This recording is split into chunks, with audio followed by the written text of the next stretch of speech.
Love and business, two of the most powerful forces in the human life, and two of the most destructive if it's misaligned.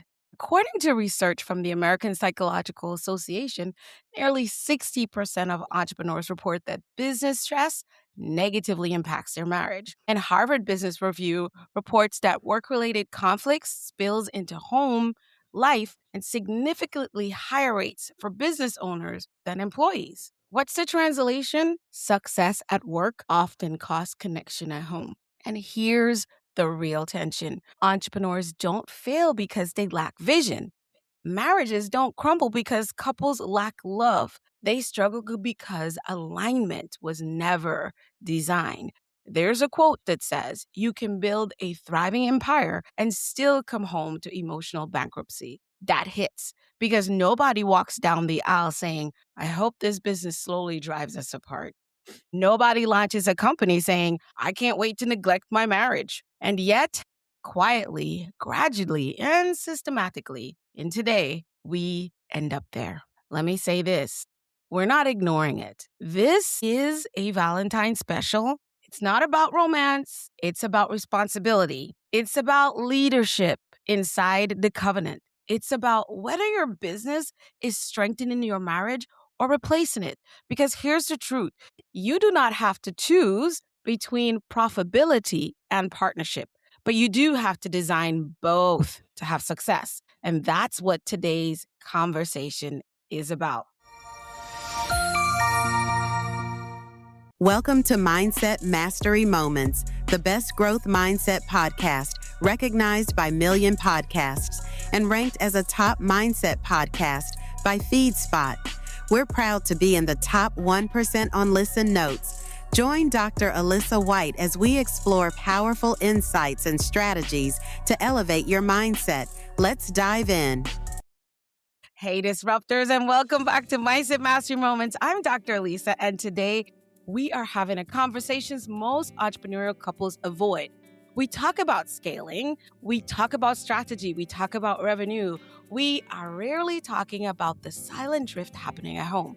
And that drift is expensive, emotionally, spiritually, and relationally.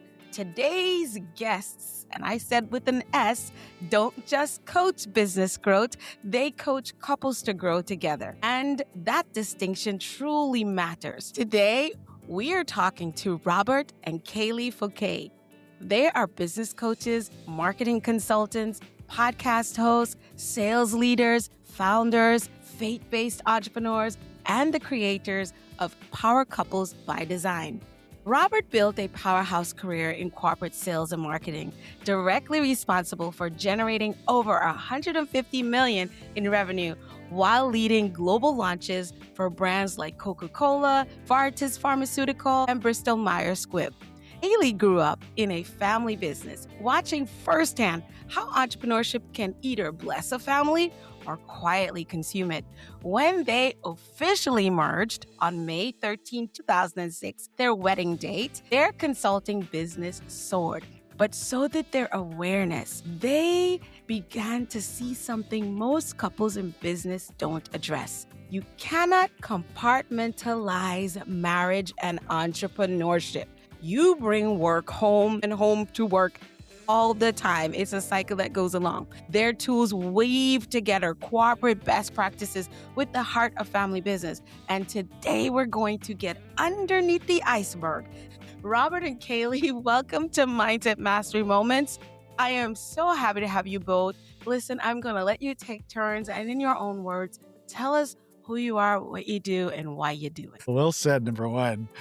Great introduction to the topic, and it's true. I took my career after I graduated from college. I just shared. I worked in a Fortune 500 environment, marketing and sales, and then of course now we have our own business and consult with family business. And it's true. It doesn't matter if you're in a corporate environment or you have your own business. That drive to succeed is the thing that a lot of times drives the marriages apart if you're not careful. So definitely, this is what we're going to talk about today. Definitely affects the bedroom. So you better listen, especially as the Valentine's edition. You want to know how to make it a little more Power steamy couples. in the bedroom? You want to make it more Yes. steamy in the bedroom? Well, let's address some of these other issues that's probably being talked about or complained about, but not being addressed. And so, when I left the corporate environment to do just straight business consulting and for a family business, the one thing I noticed really quickly was how hard they're working and how they're striving, not thriving. They were working a lot of hours, putting a lot of effort in. But what I saw, because they were hiring me for my marketing expertise, but what I found was a lot of just inefficiencies across the board, operationally, as well as marketing and finance. I was like, well, the reason why you're working so hard is because you're very inefficient. Mm, Most business owners don't know that because they just know their craft, whether it's being a right. chef or being a mechanic or a plumber or whatever. And they just start selling and then they just learn as they go. And Mm-hmm. because they don't know, you don't know what you don't know, you cover up the inefficiencies with just more time and effort. And Mm-hmm. inevitably, as the business grows, it just you just required more effort to put into it. And then they start Yes. talking about their personal life because as you get to know them a little bit, they start talking about their personal life. And then it was like one client after another saying the same thing, and that's when I looked at Kaylee and I said, "Hey, there's an elephant in the room with these entrepreneurs. Mm, They're accepting this stress as normal, that the business is stressing out the marriage. They're just accepting as normal. This is how it's got to be because we got to hustle and grind it out. But they don't know that there's actually a better solution to doing this. And a lot of it's because both Kaylee and I grew up in an environment where it was all about the business and then the family took a back seat and the family suffered for it. Even though my dad was a pastor, not a business owner, but it was the same thing that he was so same focused thing. on the ministry that the family took a back seat. And so it was like the quiet pain that was going on at home. And so we said, hey, number one, when we started our business, didn't want to repeat the past of what happened to our family growing up. And then as we saw our current clients are facing the same issue, I was like, wait a second, what's going on here? This is a very common issue that no one seems to be addressing. And when I did a Google Right. search, I was like, there's really no resource for married business owners. I mean, Yes. there's marriage counseling, and there's like marriage coaching or consulting, but no one really knows how to address or has addressed how do you do marriage and business? Like that's a different animal, right? And so Exactly. just from our experience and just, going to counseling ourselves, before we even got married, we just started naturally kind of helping our clients navigate marriage and business. And then about 8 years ago, tried to kind of formalize it and make it part of our consulting practice. Because I think we buy into the lie that work hard is going to fix everything. And that's how it was Right. from my childhood. My dad worked 6 days a week. And don't get me wrong, I'm not saying there's anything wrong with being a hard worker because most of us entrepreneurs are. Yes. But when we don't know what else to do but do it, just work hard, put more hours in, like Robert was saying, that's not necessarily the answer. And we're not necessarily being productive and moving the wheel forward or growing. Yes. And that Exactly. bleeds into your family life. It does, and I say at the end of the how when the thing I ask myself first as a hard worker, as a worker bee, and a visionary is how do you want this to end? I mean, usually we're so crystal clear on the benchmarks for our business and even our impact. Like we're not just doing it for the money. We're doing it because we want to help people, we want to watch people grow and all the wonderful things, but then we leave ourselves out. And so it's how when if I say if the end of my life was tomorrow, what would I want it to look like? And so I want to have these relationships with my partner, with my family that I can enjoy and smile and connect and know that I have really great memories and they have great memories of me. So that's the question. And so we're specifically focusing on the relationship and the partnership of the husband and wife in this conversation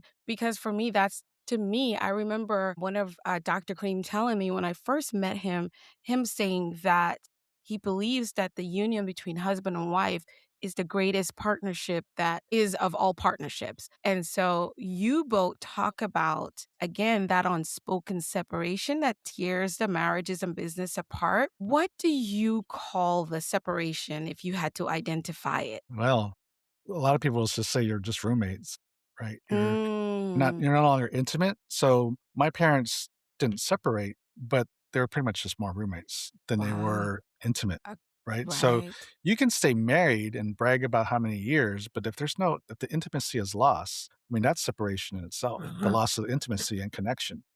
Right. So you can go in life living together, but that's not connection, right? And so That's how I would kind of classify it. Wow. And Kaylee, what do you think is the biggest myth couples believe about balance? I think couples think it's a 50-50. Oh, I do Ooh, 50 and you do 50. Well, who's keeping track? And what if we have, you know what I mean? Like, how do I know when I'm at 50? How do I know when he's at 50? It's like, it's just complicated. And then that's dangerous when you're yes. scorekeeping. Right. And so What? I say, you know what? If it needs to be done, go do it. You know what I mean? Why are you waiting on Sure. somebody else? It's like, and I think too, seeing the best in your partner. You know, sometimes Mm, I misunderstand. He says something and I hear something differently and I just want to get mad at him. But when I'm having a good day, I can say, honey, what did you say? Or can you please clarify that? And a lot of times it's not what I thought I heard. right. And so Right. that saves diffuses a lot right there.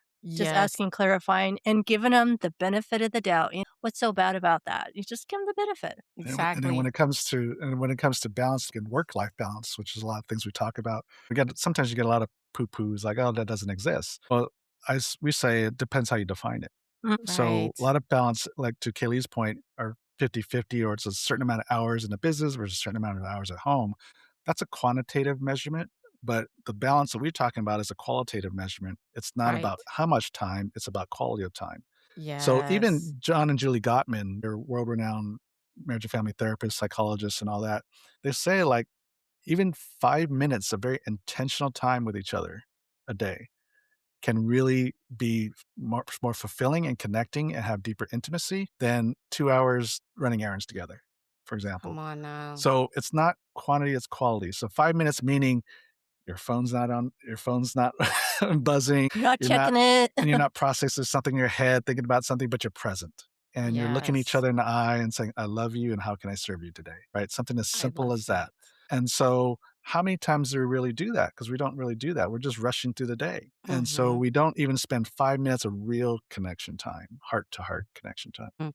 I love that. The quality and not the quantity. And when that's what you said the 50-50, and people talk about balance. There's a lot of times I find myself leaning into the word harmony. Seems like what you all described is harmony. Because if you said the key words, Kaylee, is how can I serve today? I just absolutely love that mindset. And that's what I've been having this conversation repeatedly is a lot of times in our modern society when we hear the comments and a lot of the advice that is on social media reels that are like 90 seconds, 3 minutes long is, well, what do they bring to the table? If they're not blah, blah, blah, blah, blah, that's not the person for you. You've done all this and now they come with this. And I'm like, yeah, we're gonna pause here at some point and we're not gonna be having kids anymore. Nobody's gonna get married anymore. You Hmm. guys got this all topsy-turvy. And it sounds very articulate and practical, but it's very egocentric. And it's like it's the one thing and so people who are in relationship are looking at their spouse like, I'm always taking out the trash. This is not 50-50. What are you really bringing to the table? You know? Uh-huh. So let's talk about what's underneath the tip of the iceberg because most couples think their problem is time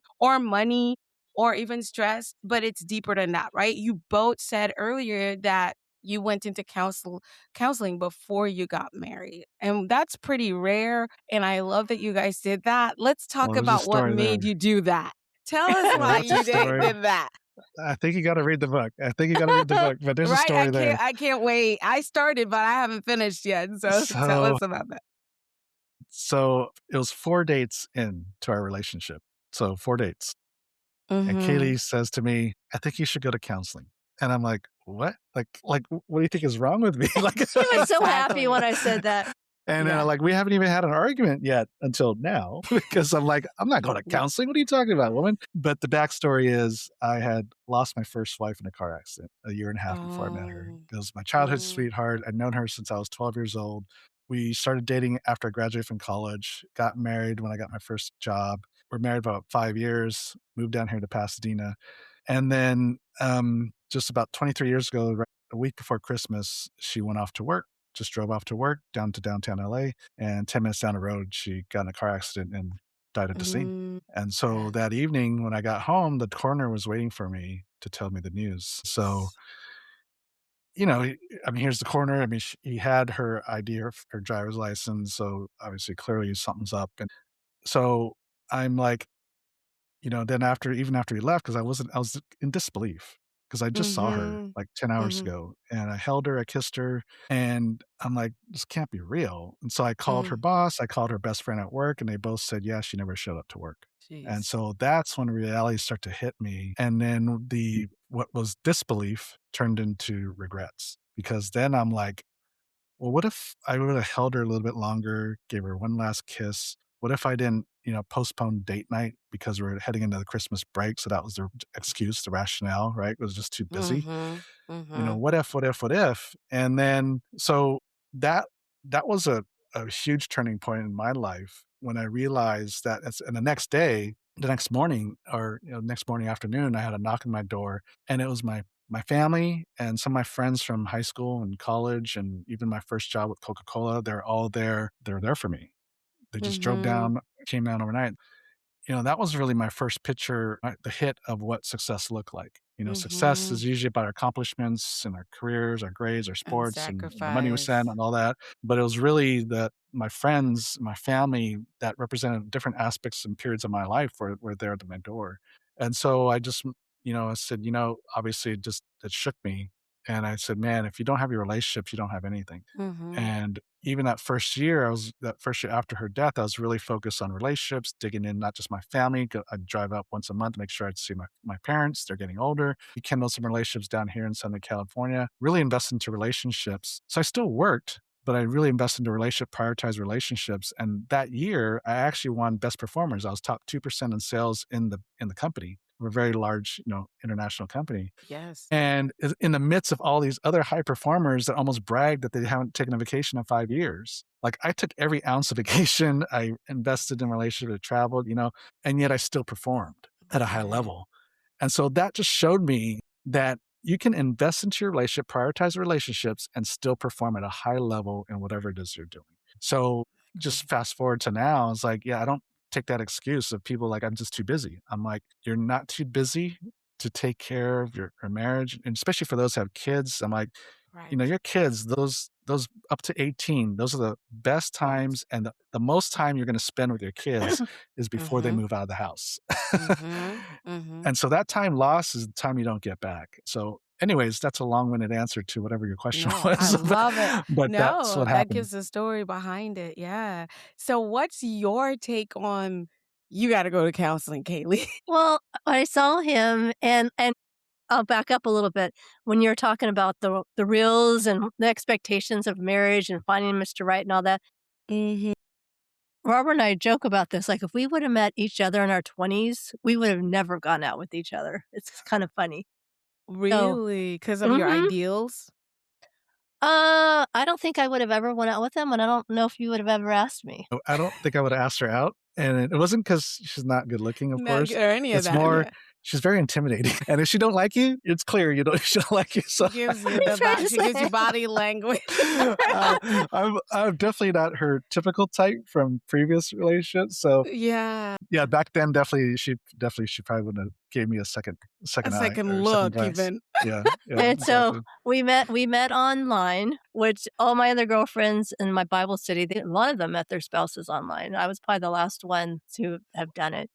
'Cause I thought, "Oh, Wow. no, no, no, I don't need to do that." So anyways, I ended up doing it, and we met, and I thought, "Oh my gosh, this guy has a really great heart. You know what? I think I could see myself really liking this guy."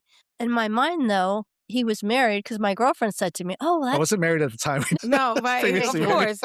Yeah, He was but by he was this time previously his wife had passed already. passed. And Yeah. so my girlfriend said to me, "Oh, well, that's great. That's great. At least he doesn't have an ex-wife in the picture." And I said, "No, because he loved her. He didn't divorce her. He hadn't, Sir. he loved her, would Yes. still be with her, and I was okay with him loving her, but I wanted to make sure that he had room in his heart for me, that I wasn't competing with a ghost." And Come so, on. so that was my thought behind that, and then that just turned into relationship counseling and everything else because we love our parents, but my parents did not have the best marriage, and so I needed to learn How to be better married. tools. Yeah, the tools for marriage, Exactly, yeah. You wanted because something he didn't different. come with a manual. No, we none do, right? And so I love that you said that, and it's so important. In Robert's case, his ex-wife had passed. But for someone like me and many others who did go through divorce, people say, well, they did you wrong, so it's easy to get through it, get over it, whatever words they use. Not really. Everybody does it differently, but just imagine when someone is in your life for this long, that long, whatever, but they took this position in your life where you said, till death do us part, you're going to have a death. It's a death as well. Yeah. For me, Robert Yeah, had I'd 2 agree with that. deaths, but for some, and it doesn't mean one is worse than the other, because life and the occurrence, and I had a guest and I saw that reel came up today. Things that happen in life, things happen. It's our interpretation of it and then our response with that interpretation. So based on mindset, it's you still grieving a death. And if not, like you said, I don't want to keywords, and I hope someone gets what you're putting down here, Kaylee. You said wanted to make sure he had room in his heart for me. And I wasn't trying to compete with a ghost. That necessarily, Robert doesn't want to put anyone through that. Nice, beautiful soul, beautiful being. But he doesn't know what he doesn't know, and so don't you. And that's why I believe that even if you did therapy after your divorce or however your previous relationships ended, because some people didn't say I do, but that was the one who got away or whatever. They spent so much time with that other person and don't know a life without them. They need to go. They might have gone on their own for therapy, but now I believe you should go to therapy together. That's just my personal belief. It's like a standard. If someone asks me to be in a committed relationship and get married and all that stuff, even though I'm older now and I've been divorced for 10 years and did a lot of healing work, we're going. We're going to do this thing. We're going to therapy. You have no idea how much it helped us. Yeah. Oh my gosh. Tell us about that. Oh my gosh, just resolving conflict. Like in my family, this is how we resolve conflict growing up. We'd walk out the door, slam it, or hang the phone up on somebody, get in the car and drive away. And that's how we did it in my family. And that one happens Robert's when family, you see each other again. well, we don't know when we're going to see each other. Like, my mom get in the car and storm out of the driveway. I'm praying, Lord, let her come home safe and sound, because last time I saw her, she was mad at me. And it causes anxiety. Right. And so, and then we never got anything resolved. We just would throw up on each other and walk out. And so then through counseling, and we help our clients with this now, we come up with rules of engagement. So in my family, we walked out, we abandoned each other.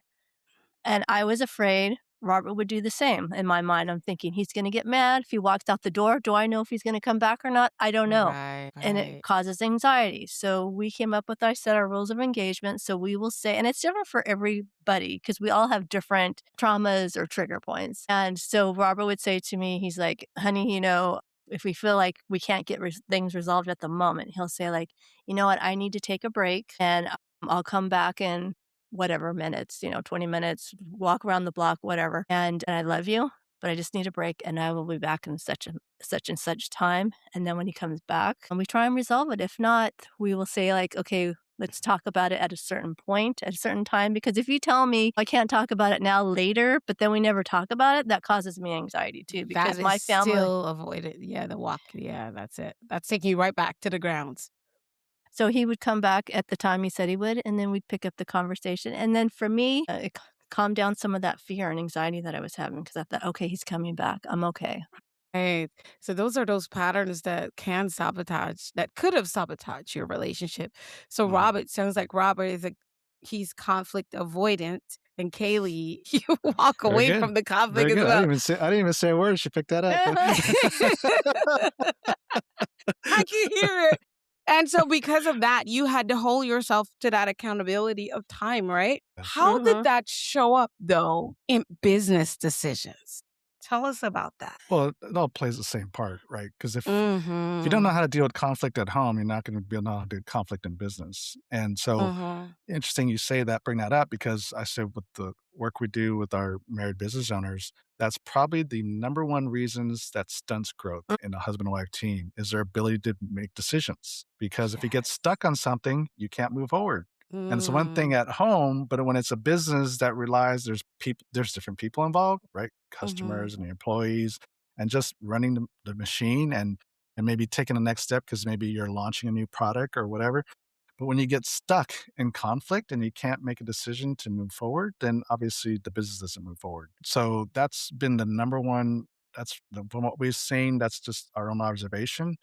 Probably the number one reasons for growth stunt in the business is just the husband and Right. wife being able to make a decision to move forward. And even if sometimes they're kind of moving forward, I mean, the business is moving forward, but a lot of times the decisions that they're not agreeing on isn't so much about a sales issue, but it's Mm, some of the fundamental operational issues that aren't being addressed, mm, that at some point your business is being built on a house of cards, because while revenue is going up, but if the operational foundation is weak because we haven't made the right hiring choices or delegated enough responsibility, bringing on new software or hardware, whatever, mm-hmm. that eventually something's going to give. Yes, that makes sense. Here's a thing that you both say. You say you can't eliminate conflict, but you can give tools. What are one or two tools couples can start using immediately if you had to give advice when it comes to that? Well, I'll just repeat a little bit. Start with what Kaylee said, the rules of engagement, what's allowed, what's out of bounds, what's in bounds, as far as you got to have. The rules of Because even engagement. like Yeah. on a board meetings, I'm in a lot of boards, and we have we don't call it rules of engagement. We have rules of, how do you call it? But anyways, we do have ground rules Right. in The our board ground. meetings, so we Yeah. don't let these conflicts turn into major interruptions that become disruptive, right? So how do you make sure we have productive conversations and honor people's opinions as opposed to just making it like a big argument? So we do that in business, and then but somehow we don't have it in a marriage, and that's a very very essential things to make sure you have a foundation to create a safe space to have these tough conversations. But for me too, what I would say, if there was one point too, especially to guys, it doesn't have to be just for guys, but a lot of times what happens in conflict is we're not arguing necessarily about the issues, but we're arguing about different ways of communicating, Right. and we have different styles, and also just that sometimes egos get in the way. I can just say for myself. So I learned Yes. from a while ago was I just had to give up my need to be right. Mm. Because what happens is when we're in an argument, we're just sticking to our guns. And then nobody's Yes. really listening. But I just need to prove my point. And then she needs to prove her point. And round we go. We call it the cycle of insanity. We're just saying the same things over and over again, Yes. expecting a different result, hoping that the other person's going to change their mind. But once I learned Exactly. how to give up my need to be right and also trying to make decisions that were based on us, not by what decisions based on what would prove my point, then that Yes. totally changed the dynamic. Because one time we had a financial decision to make and we're going round and round, and Kaylee made her point, and then she said, ultimately, I'm going to let you make the final decision, and I know you'll make the best decision for us. Mm. So she gave me the responsibility, but she also, Yes. that us word that came out, it literally like pierced me Yeah.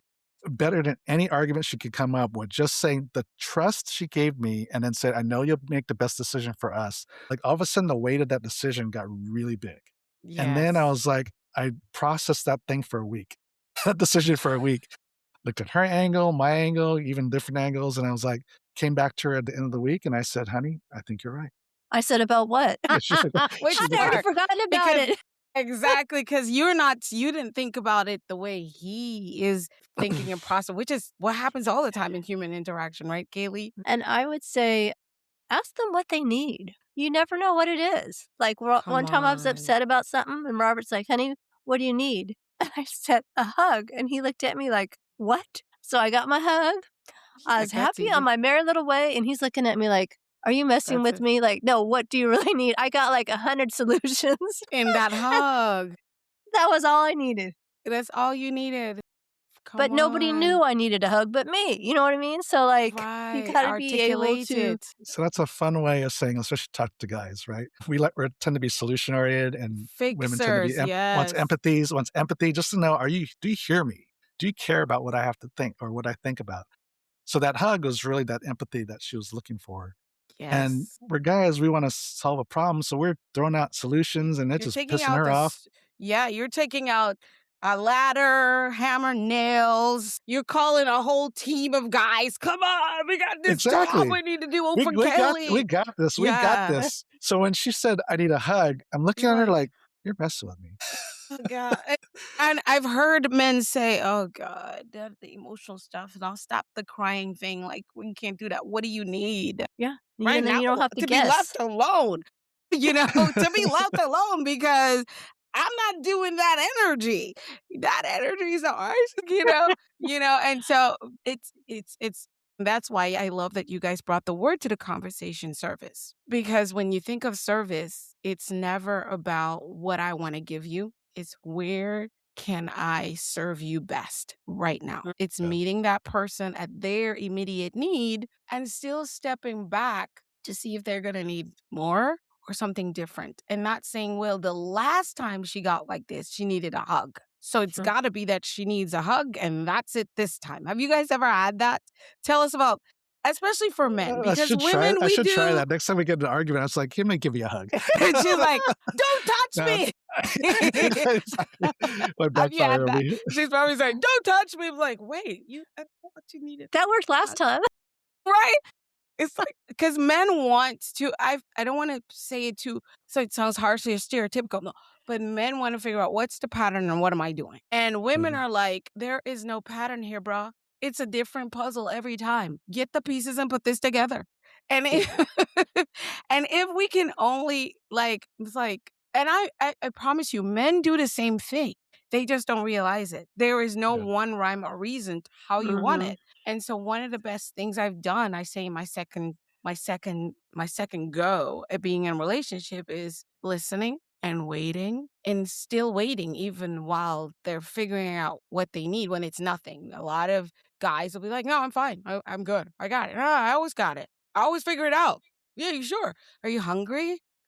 Do you want to watch a movie? Because I realized that they don't want to be in the conversation of what they're feeling right now. And a lot of times women's like, you can't escape this. You got to deal with it. And it's like, no, you can't tell another person how to feel. The best thing to do is support them along the journey and be like, hey, I notice you're avoiding that thing. What is your deadline for us to discuss this? I saw you guys did that in your conversation. You're like, I'm going away right now because I don't want to deal with all this smoke. I need to process to come back, Kaylee. And you're like, she's like, now she knows it's going to be an hour. And for me, taking it further, it's like he comes back in an hour, he can't get one extension. That's what I was going to ask. If he comes back in an hour and he leaves not ready, what was the deal? I felt like, I got to ask you guys, what did you guys do? Were you always ready, Robert? Or how did that look? Because I know there's a couple listening and the man is like, see, I know. See, why can't you just be more like Kaylee where you just let me be quiet for a darn minute? And then the husband is like, yeah, an hour is not enough though. He's probably like, if I got to just go around the corner and come back, nah, I'll do that tomorrow. Did that ever happen where you weren't ready, Robert, when you got back? And what did you guys do? There might have been one time, but I think, usually because we understood the situation and we did come to the agreement, and probably my background here, my dad's here, I can't hear my dad in the background, is you got to honor your agreement. Your Right. word. And so I knew that if I did not stick to my word, it was going to unravel the whole agreement and we'd be back to square one, And and trust. it wouldn't be pretty. Right. And so you got to understand the consequences of you not honoring the agreement. And if you do that, that's on you. Right. That's, if you mess it up and if you don't honor that agreement, there might have been one time where I just asked for an extension. Right. But still, I don't, never did it twice, right? Did Twice, maybe one right. extension. I never said I need 20 more minutes, and then 20 minutes later say, oh, I need another half hour. I never did that. There might have been one time Exactly. where I asked for an extension, and that was about it. But because we were able to positive reinforcement does a lot of good things, right? So when we're consistently be able to resolve the issue, once you cool down, plus the fact of the matter is I didn't need to cool down, right? So once I'm cooled down, I can think clearly and have a better conversation. So Yes. it wasn't as hard coming back, after the hour or whatever it was, and coming back, you're cooled down, you processed, and then okay, now we can talk. Fortunately, that's only happened maybe a couple times in our marriage, but we always had that in the toolbox of knowing if something gets heated, we can just say, hey, let's call a timeout and let's come back Timeout. later. Yeah, I love it. And that's just that knowing you have honoring that your option. word. Yeah. Because to me, that means a lot. Go ahead, Kaylee. That means a lot, Right. that I know that I can trust you what you're going to say. And if you need an extension, I mean, I'm not talking about on an ongoing basis, but Right. at least he's communicating that to me, like, I love you. I need an extension. I need a few more, another 20 Exactly. minutes, whatever it is, then I'd probably be okay with it since it's just, And that's you supporting him as well, so that when he shows up in the exchange, he's at it at 100.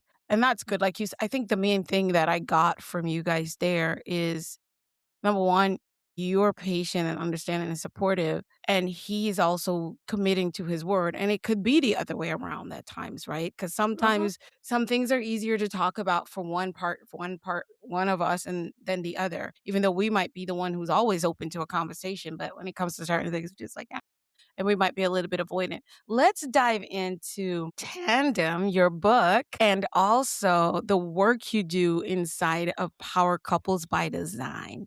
We want to hear how you guys serve in that area, and then tell us about your book, because you guys have put your own work, and all the things you've studied and know and experienced and built on, so that you help other people. Tell us about that. Yeah, Tandem, the Married Entrepreneur's Guide for Greater Work-Life Balance. It's kind of what the title and subtitle sounds like. It's like, Yes. how do you do life and business together, right? That's Yeah. the secret sauce. Like you said earlier in the introduction, you can't compartmentalize business and marriage. And so we didn't do that with the book. We addressed both sides of Mm-hmm. the issue. We addressed the marriage and communication, the conflict issues, and then the business. Because if you help the marriage piece and even help you be better communicators, both as husband and wife, that if you still don't fix the big stressor in your life, which is that business, there's still Mm-hmm. that stress, and you don't want to keep Mm-hmm. having to deal with that stress, right? So how do we address the business too, make it a little more efficient, more productive, and more profitable without you putting more time in? In fact, Yes. being more efficient so you get time back. So you can reinvest that time in the things that matter most is your relationships. And so just like we shared during this interview is, one thing bleeds another. And so it's not just a business Yeah. coming home and coming in home, but it's also home coming in to work business. So Right. we just address both sides of it and say, how do you do life and business well and do it together in tandem? So the first half of the book is all about relationships and our story, and the second half of the book is all about, the business side. Practical tools to apply Yes. inside the business. I And love it. if you like our voice, you can get the You audio get the version. audio. Yes. I did. That's why I didn't finish. I didn't get to finish, but now I do know I can finish the book even quicker because there's the audio book. And Yes. And you guys, end of each chapter in the audiobook, there's some special excerpts that you don't get in the Funny hard stuff. copy. I want to ask you guys this so that you can comment on this. How does everything work? Because Tandem, obviously. Talk to our listeners and viewers about the importance of, you brought it up earlier in the conversation, Robert, of the intimacy, and intimacy sexually and non-sexual as well. Can you talk to us about what you see happening right now in relationships, especially for those who run businesses together, whether it's full-time businesses or they just happen to have a business where they work together? They have to work together at times. What does that look like when it comes to intimacy overall, both sexual and non-sexual? Well, the non-sexual part bleeds into the sexual, affects the sexual. And It's so not separate, one right? yeah, Mhm. the problem with what happens as intimacy erodes in a lot of marriages, especially with married entrepreneurs, is that we lose connection because everything's engrossed in the business and stuff and the busyness of life. So it's not Mhm. just even just the business, but we're just doing and reacting and we're not connecting. And so stereotypical thing is guys are more physical, women are more emotional, right? And we tend not to be meeting both sides, right? As men, we just want the physical. We're not taking care of the emotional. So hence, over time, the wife becomes less emotional or less physical because they're not taking care of the Yes. emotional. And Come also on. vice versa, Mm. because the wife's not taking care of physical, you're not getting emotional. So basically, it goes both ways. And I think Mhm. as husband and wife, you just got to know we got to give each other what they want so you get what you need Exactly. instead of trying to expect what you need, but not giving what they want, right? So you got to give first so you can Mhm. receive what you want. And so take care of that. The intimacy, whether it's physical and emotional, that'll take care of itself when you're taking care of the other person. So for me, what I think is really romantic is when Robert takes out the trash. That is like, Oh, that reminds me, it's full right now. Everybody go take out the trash. I know. Okay. You get your ticket. Go take the trash out. You got your ticket. I typically have empty trash cans because every day they're just going out. They're going out. You want your tickets. Yep. I was like, I need my ticket. Yep. So that's kind of our thing. But you know what? You guys got to talk about that stuff. What are some of the things that he does that you really love? You know what I mean? And focus on Yes. that and be able to communicate. Look at the good. And date night. When was the last time you guys did a date night? Or a date Exactly. day or whatever? You had fun together. Exactly. When was the last time you guys laughed together? Because Exactly. laughing really bonds you and keeps you connected, believe it or not. Yes. Playing as entrepreneurs, we forget how to play. Last year, we were doing fun events for our married entrepreneurs, and one couple told us, "Oh my gosh, we forgot how to have fun." And I'm like, "How do you forget how to have fun?" I'm thinking to myself, because we're just so busy doing that. Yes. You know, when you're dating, you do all these fun things and you hang out, and then we get married, and then what? Which Where'd is all the fun like, does go? yes, we let it go. Somewhere. We're the ones who let it go. Yeah, push the play button, like you said, right? I love it. So tell us, when it comes to Power Couples by Design, is that a coaching program that you have for couples that are entrepreneurs? Sure is. So, a lot of our clients come to us virtually, just like our couple this morning that come from the UK. So we just do the virtual calls. But for those in the US, we will start out. We just actually kind of new for us is we start out with these weekend retreats. We Yes. found that trying to get scheduling and doing, scheduling calls on a consistent basis, sometimes it's really hard for married business owners. And that's the common excuse was For it to scheduling have and all that. both of them, yeah. So, Mhm. there's this one couple fairly recent, like last year, and they'd been reaching out every 4 to 6 months saying, I know we need to do this, we need to do this," and, nothing would ever happen. So finally, we were able to get on a Zoom call, and I said, "Why don't we just start with a 2-day retreat?" In person. Yeah. In person. We'll Yeah. get all the stuff that we'll create a plan, deal with some of the issues, come up with a plan of action, and then we can do the calls after that. But it got a lot of heavy lifting out of the way and really got them out of house or out of, business mode Their and all that, got normal away environment. to Mhm. reconnect and then to really deal with the issues and then move forward. Because, like, if we just did coaching calls, it takes about 4 to 6 months almost to accomplish what we did in a weekend, right? Because 'Cause you're taking hour calls, right?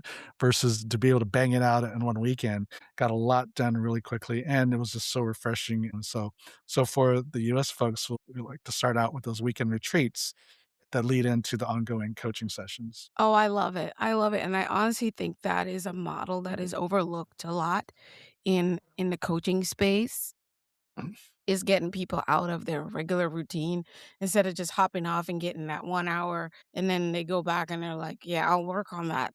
And then they come back, "N I really didn't have the time." And I'm like, I remember I was coaching back in, like, 2021, and I was like, I cannot coach people. They do not wanna do the work, and I was making up all these stories and limiting beliefs about it, but I love that model, especially when you're dealing with 2 individuals. You're gonna have to unpack. Let's talk about flip the script. This is where I ask you about a time, and you guys kinda give us a lot of those moments, but what was one moment in your marriage or business where you had to completely flip the script? What was that mindset shift that you both had to make, and how did it turn out for you? Well, I guess what comes to mind for me was we were doing a Zoom call with a group of married entrepreneurs. And like 5 minutes before, I don't know what happened, but with me, all of a sudden I had something I needed to resolve because we are not the type that can get on a call and just fake it, like act like everything's just fine when it's not. And Robert's Yes. like, "Really, honey? You want to talk about this now?"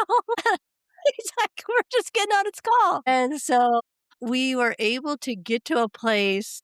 We didn't get it resolved, but we were able to get to a place where we were able to table it for another time, and that Right. I felt calm enough that I could get on the call. And then we get on the Zoom call, and I think we were talking about communication, and we're like, "Guess what happened, you guys?" Or conflict Right. resolution. Maybe that's what it was. I'm like, "We just had to work this out We had our ourselves." moment. Yeah. I love it. What was that like for you, Robert? What was your 'cause you I said, was like, "Really, honey?" that's exactly what I said. I was like, "Really? Now?" It's like, we have 5 minutes to get on this group Zoom call with married business owners, and we're supposed to be, the host facilitators and, well, the "You wanna experts, fight and with me?" yeah, so yeah, like you said, we're able to, say, "Okay, what's the issue? What do we need to talk about?" And then get to a point and say, okay, can we talk about it after the call? We'll address these things. Anyways, kind of what we said earlier about, just making sure we have to pick the time and place to Right. address the issue, even if you can't talk about it at the moment. So Yes. yeah, And it was she definitely felt tested, heard and seen. yeah, Mhm. yeah. We had to practice what we preached at that moment. But it Yeah. gave us great content for the call because it was on Come conflict on. resolution. It was like, seriously, this session's on conflict resolution. I was like, And are you messing with me? Are you just doing this on purpose? no, this is not an expert. And that's real life. And the vulnerability. First of all, thank you so much for sharing that. But I'm betting that that was an amazing session and your clients got big time breakthrough from Yeah, just the fact that you know what it feels like and you are a model and you're practicing what you preach. I feel like whatever area of work we decide to walk in, that's exactly where we get tested over and over. So Mhm. I'm not surprised that happened at all. mhm, Not surprised. Let yeah. me ask you, how do you both define success for yourself? This reminds me of when we did our road trip, when we published our book, and we went around the country for 6 weeks, Wow.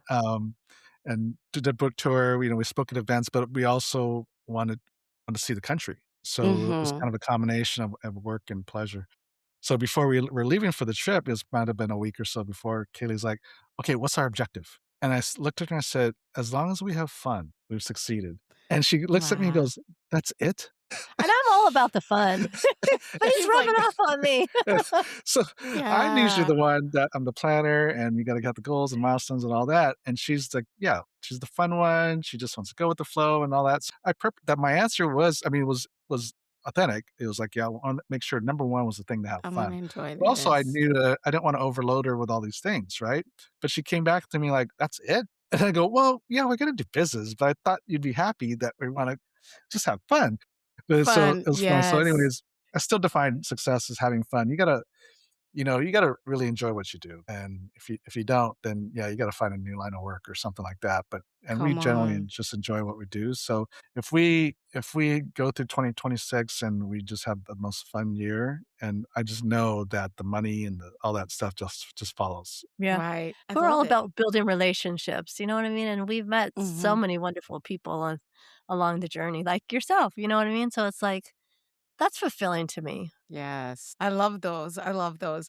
I love the fun part. It's funny. I have these 3 rules, and I remember substituting, I told the students, or even if I go into a college auditorium speaking, like, we got 3 ground rules. Number 1, safety first. Number 2, we're always learning. Number 3, we've got to have fun. I'm like, these 3 rules, none is more important than the other. We're having fun while we're learning, and we're being safe. We're being safe while we're having fun and learning. It just goes together. So I tell people like, when do you stop working? I'm like, I don't work. I'm having fun living my purpose, no matter Mhm. where you see me. Because if it's not, I'm just having fun in my bed, in my living room by myself. Because I am having a good time. Like, I literally get on this podcast and I'm sitting here having conversations with people I felt like I've known my whole life and I've missed them and here they are now. Or I just met you and my gosh, this is crazy how I'm learning so much from you and you're learning so much from me and we're just having fun. So I love that. And I Okay, feel I like, gotta ask. I gotta yeah. ask. What do you teach that you gotta be safe? So you gotta say that. I'm like, are you in construction? Like, what's That going on here? that was it. I was instructing workforce development, teaching Uh-huh. construction workers, the entry level Oh, ones, workforce and getting a job and oh, finding their okay. career It and was stuff like that. Number one, and then also I was teaching high school, middle school, and you know how they are. And so when I talk about safety, of course, it was safety with your words, safety with your okay. looks, safety how you walk. Because Ah, you know, young kids, they will Gotcha. say the darnest thing. So I use safety to cover all the ends of anything Gotcha. ah. weird, silly, disruptive, distracting you can do. I thought maybe she was mountain climbing and Yeah, I wasn't bungee sure. Like, jumping, looking at we got the skydiving. dynamite or Yeah. something explosive. Like, That's the other version of me. I tell you, I wish I was. It's funny. I was a swim instructor. I became a swim instructor, and I'm like, who on earth lets me be a swim instructor? That is crazy. Because I always thought of myself, and that was a language and a limiting belief that was given to me that I was clumsy. So I'm like, that was crazy. My sister laughed so hard. She's like, they don't need to let you do that. But wonderful. So I could see her doing speaking engagements, and what she does, she brings in these cases of safety glasses and hands them out to everybody to be You safe. know what? I will try that. That's a good tip. You see why I love you guys already? I am going to do that. Coming there with with safety goggles and then maybe And a the hard drill or hat. something, and everyone is Yeah. like, and I Hazmat do have suit a on. hard hat. I'm going to try it. Let's do mindset bites to go. This is where I step away from the microphone and the camera, and we allow you to speak directly to our listeners and viewers. I want to ask you all, I have a couple prompts. One is to speak to that husband who feels torn, speak to that wife who might feel unseen. If you could just speak to those entrepreneurs who feel like something is cracking, I'll step away from the microphone and the camera. It'll just be you two and them for about 2 minutes. Here we go. Oh, wow. Wow. So to the husbands, what I would say is you feel the pressure and it's so important to get it out. Otherwise it's going to explode in a lot of ways that you don't like, whether it's through your team at work or to your wife or your kids. And one of the hardest things I know for me and men in general, as I generalize, is expressing your feelings, right? And expressing the tension that you feel and the weight, the anxiety and all that stuff. And so it's so important to be able to express that with your wife because one, she wants to support you. She wants to know how can she help. And it'll actually bring you two closer together. And it also gets you to unload the things that's waiting on you. And if you don't, it tends to come out in very unhealthy ways, right? Whether it's physically, mentally, or emotionally. And you tend to take it out on people that are innocent, right? Like I said, either the team at work or to your family at home. So just release that tension. You'll find too that it's going to make you feel so much better. You'll probably end up just a conversation. You'll probably come up with a solution that's going to help. And we talked about intimacy earlier. The intimacy level goes up. And I want to say to the wives, speak life into your husband. Remember who he was before you married him. He's that same person. And praise him when he does good things. Encourage him. See the best in him. Tell him you got his back. That'll go a long ways, you guys. Because, who doesn't need more encouragement in their life and support and to know that no matter what, you're there for him.